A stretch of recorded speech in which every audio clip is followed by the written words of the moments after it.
The text came at 2:17 a.m. Your basement, now. Your son, no name, no number. The kind of message that turns blood into ice before you even finish reading it. I was home within 12 minutes. My hands were shaking, but the steering wheel never moved.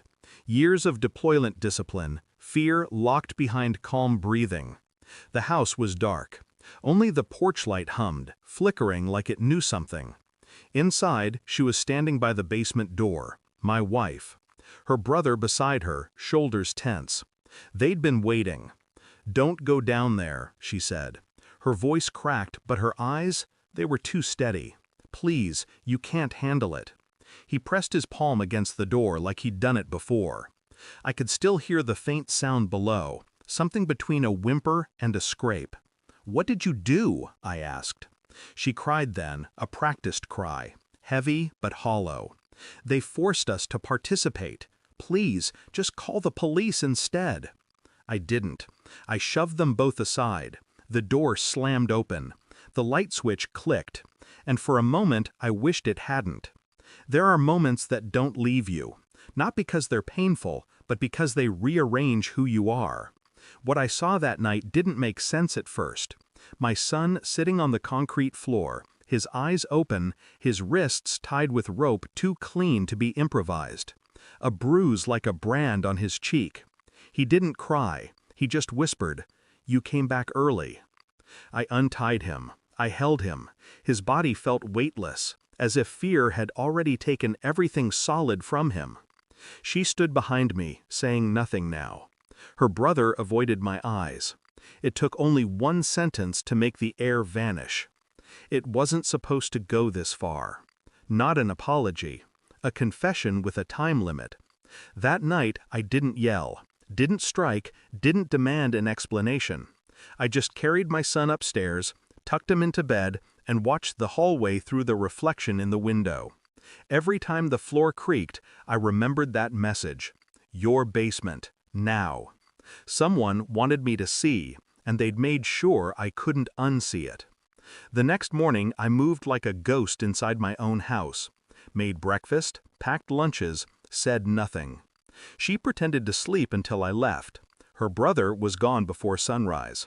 I called the bank first, then the military payroll office. Both confirmed what I already suspected. My checks had been cashed monthly, just not by me.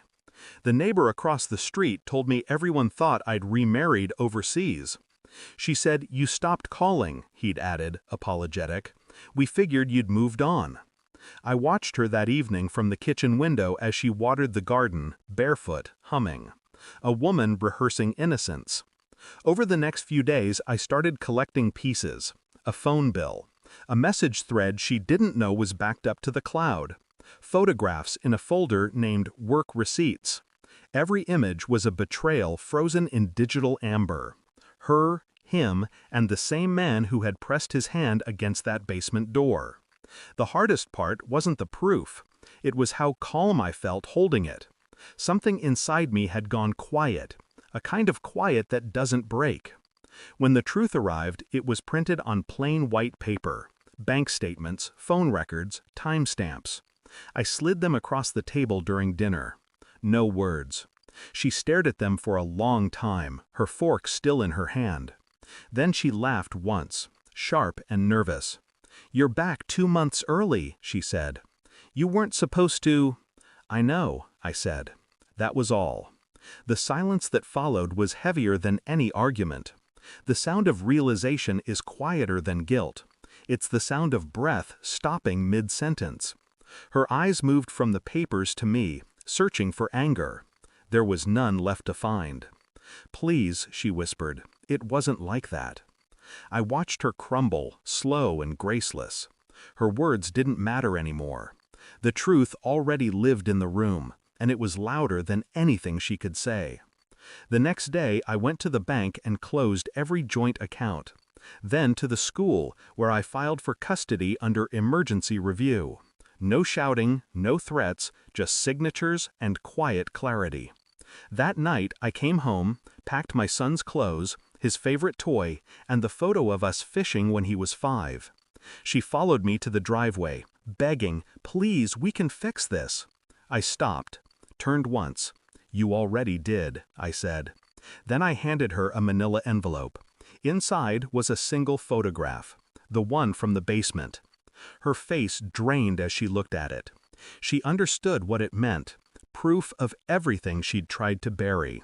I didn't wait for her reaction. Some truths don't need witnesses. We drove through the night. My son slept in the back seat, his small hand still bandaged.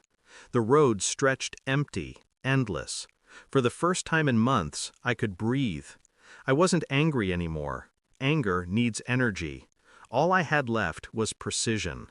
I stopped at a rest area before dawn, looked at the horizon, and realized something simple. Justice isn't loud. It's the sound of a locked door opening, of truth finding daylight.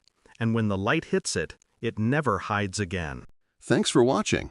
Don't forget to like, share, and comment. Subscribe now to Cheating Stories Insight World for more amazing stories.